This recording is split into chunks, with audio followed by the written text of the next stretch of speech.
ಆತ್ಮೀಯ ಬಂಧುಗಳೇ, ಶ್ರೀಮದ್ ಭಗವದ್ಗೀತೆ ತತ್ವ ವಿವೇಚನಿ ಟೀಕಾ ಅಧ್ಯಾಯ 7 ಜ್ಞಾನ ವಿಜ್ಞಾನ ಯೋಗ. ಇದರಿಂದ 3ನೇ ಶ್ಲೋಕವನ್ನ ತಿಳ್ಕೊಳ್ತಾ ಇದ್ವಿ. ಹೋದ ಭಾಗದಲ್ಲಿ ಮನುಷ್ಯ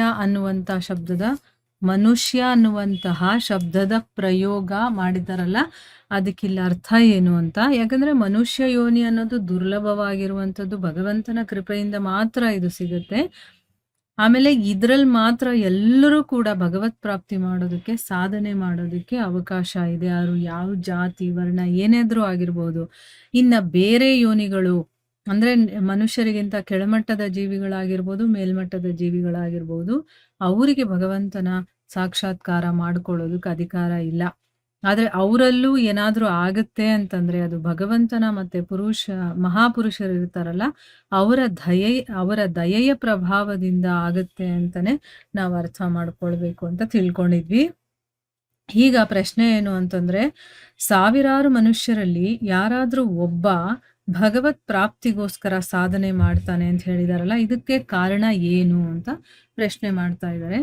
ಉತ್ತರ ಏನು ಅಂತಂದ್ರೆ, ಭಗವತ್ ಕೃಪೆಯ ಫಲಸ್ವರೂಪವಾದಂತ ಅಂದ್ರೆ ಭಗವಂತನ ಕೃಪೆ ಸಿಗೋದ್ರಿಂದ ನಮಗೆ ಈ ಮನುಷ್ಯ ಶರೀರ ಸಿಗುತ್ತೆ. ಅದರ ಫಲಾನೇ ಮನುಷ್ಯನ ಶರೀರ. ಅದು ಸಿಕ್ಕಿದ್ರೂ ಕೂಡ ಜನ್ಮ ಜನ್ಮಾಂತರದ ಸಂಸ್ಕಾರಗಳಿಂದ ನಮಗೆ ಭೋಗಗಳಲ್ಲೇ ಅತ್ಯಂತ ಆಸಕ್ತಿ ಇರುತ್ತೆ.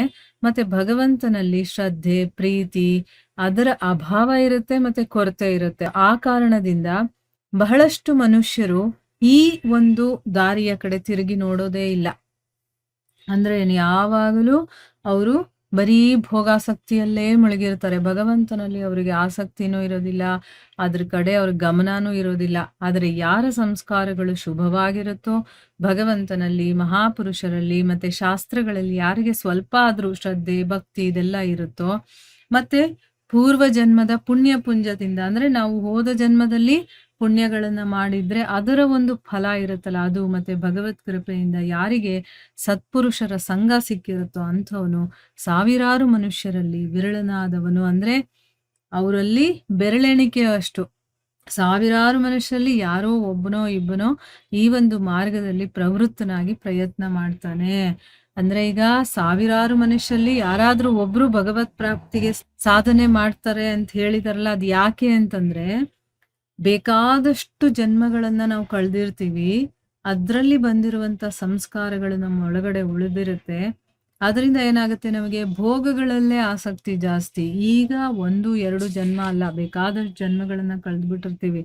ಅದರಲ್ಲೆಲ್ಲ ಬರೀ ಭೋಗವನ್ನ ಭೋಗಿಸ್ತಾ ಇರ್ತೀವಲ್ವಾ. ಅದಕ್ಕೆ ನಮ್ಗೆ ಏನಾಗುತ್ತೆ ಅಂತಂದ್ರೆ ಭಗವಂತನಲ್ಲಿ ನಮಗೆ ಶ್ರದ್ಧೆ, ಪ್ರೀತಿ ಅನ್ನೋದೆಲ್ಲ ಯಾವುದು ಬರೋದಿಲ್ಲ. ಕೆಲವರಿಗೆ ಮಾತ್ರ ಇದು ಬರುತ್ತೆ. ಅಂಥವ್ರು ಮಾತ್ರ ಈ ಒಂದು ಮಾರ್ಗದಲ್ಲಿ ಪ್ರಯತ್ನವನ್ನ ಮಾಡ್ತಾರೆ ಅನ್ನೋದನ್ನ ಇಲ್ಲಿ ಹೇಳ್ತಾ ಇದ್ದಾರೆ. ಸೊ ಮುಂದಿನ ಪ್ರಶ್ನೆ ಏನು ಅಂತಂದ್ರೆ, ಭಗವಂತನ ಪ್ರಾಪ್ತಿಗೋಸ್ಕರ ಪ್ರಯತ್ನ ಮಾಡುವಂತ ಮನುಷ್ಯರಲ್ಲಿ ಯಾರಾದರೂ ಒಬ್ಬ ಭಗವಂತನನ್ನ ತತ್ವದಿಂದ ತಿಳ್ಕೊಳ್ತಾನೆ ಅಂತ ಹೇಳಿದಾರಲ್ಲ, ಇದಕ್ ಕಾರಣ ಏನು, ಯಾಕೆ ಎಲ್ರೂ ತಿಳ್ಕೊಳ್ಳೋದಿಲ್ಲ ಅಂತ ಪ್ರಶ್ನೆ ಮಾಡಿದ್ದಾರೆ. ಉತ್ತರ ಏನು ಅಂತಂದ್ರೆ, ಇದಕ್ ಕಾರಣ ಹಿಂದಿನ ಸಂಸ್ಕಾರ, ಶ್ರದ್ಧೆ, ಪ್ರೀತಿ, ಸತ್ಸಂಗ ಮತ್ತೆ ಪ್ರಯತ್ನದ ತಾರತಮ್ಯ. ನಾವು ಎಷ್ಟು ಶ್ರದ್ಧೆಯಿಂದ, ಪ್ರೀತಿಯಿಂದ ಭಗವಂತನ ವಿಚಾರಗಳನ್ನ ಕೇಳ್ತೀವಿ, ಎಷ್ಟು ಮಟ್ಟಿಗೆ ನಮ್ಮ ಹಿಂದಿನ ಸಂಸ್ಕಾರ ಇದೆ, ಸತ್ಸಂಗ ನಮಗೆ ಎಷ್ಟು ಸಿಗುತ್ತೆ ಅಥವಾ ನಾವು ಎಷ್ಟು ಸತ್ಸಂಗದಲ್ಲಿ ಭಾಗಿಯಾಗ್ತೀವಿ, ಮತ್ತೆ ನಾವು ಮಾಡುವಂತ ಪ್ರಯತ್ನ, ಈ ಎಲ್ಲವೂ ಕೂಡ ತಾರತಮ್ಯ ಇರುತ್ತಲ್ವಾ. ಒಬ್ರು ಸ್ವಲ್ಪ ಮಾಡಿದ್ರೆ ಒಬ್ರು ಹೆಚ್ಚು ಮಾಡ್ತಾರೆ, ಒಬ್ರು ದಿನವಿಡೀ ಅದೇ ಕೆಲಸ ಮಾಡ್ತಾ ಇರ್ತಾರೆ. ಈ ರೀತಿ ಎಲ್ಲರ ಸಾಧನೆ ಒಂದೇ ರೀತಿ ಇರೋದಿಲ್ಲ.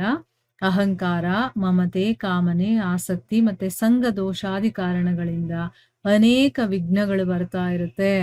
ಈಗ ನಮ್ಮಲ್ಲಿ ಅಹಂಕಾರ ಇದ್ದಾಗ ಅಥವಾ ನಮ್ಗೆ ಯಾರಾದ್ರೂ ಬಗ್ಗೆ ಅಟ್ಯಾಚ್ಮೆಂಟ್ ಅದೆಲ್ಲ ಇದ್ದಾಗ, ಸಂಘ ಆ ರೀತಿ ಇದ್ದಾಗ, ವಿಷಯಾಸಕ್ತಿಯಲ್ಲಿ ತುಂಬಾ ಆಸಕ್ತಿ ಇರುತ್ತಲ್ಲ, ಅಂಥವರ ಜೊತೆ ನಮ್ಗೇನಾದ್ರೂ ಸಂಘ ಸಿಕ್ಕಿದ್ರೆ ಆಗ್ಲೂ ಕೂಡ ನಮ್ಮ ಸಾಧನೆಯಲ್ಲಿ ವಿಘ್ನಗಳು ಬರುತ್ತೆ. ಅದರಿಂದ ಕೆಲವೇ ಪುರುಷರಲ್ಲಿ ಶ್ರದ್ಧಾಭಕ್ತಿ ಮತ್ತೆ ಸಾಧನೆ ಪೂರ್ಣವಾಗುತ್ತೆ.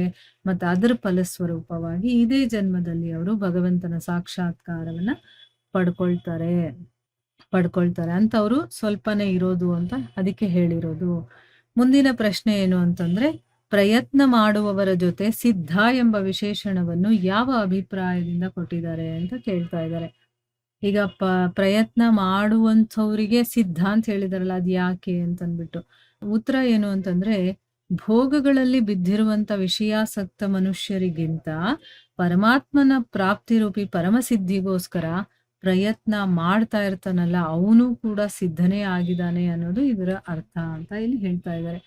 ಈಗ ಬರೀ ಪ್ರಯತ್ನ ಮಾಡ್ತಾ ಇರ್ತಾರಲ್ಲ, ಅವರು ಕೂಡ ಸಿದ್ಧರು. ಯಾಕಂದ್ರೆ ಇವಾಗ ಪ್ರಯತ್ನ ಮಾಡ್ತಾ ಇದ್ದಾರೆ, ಒಂದಲ್ಲ ಒಂದು ದಿವಸ ಆ ಒಂದು ಮಟ್ಟಕ್ಕೆ ಅವ್ರು ತಲುಪ್ತಾರೆ. ಅದಕ್ಕೋಸ್ಕರ ಇಲ್ಲಿ ಬರೀ ಭೋಗಗಳಲ್ಲೇ ಬಿದ್ದಿರೋರ್ಗಿಂತ ಪ್ರಯತ್ನ ಮಾಡ್ತಾ ಇರೋನು ಉತ್ತಮ ಅಲ್ವಾ, ಅದಕ್ಕೋಸ್ಕರ ಅವನು ಸಿದ್ಧ ಅಂತ ಹೇಳಿರುವಂಥದ್ದು. ಸೊ ಇಲ್ಲಿಗೆ ನಾವು ನಿಲ್ಸೋಣ. ಹರೇ ಕೃಷ್ಣ.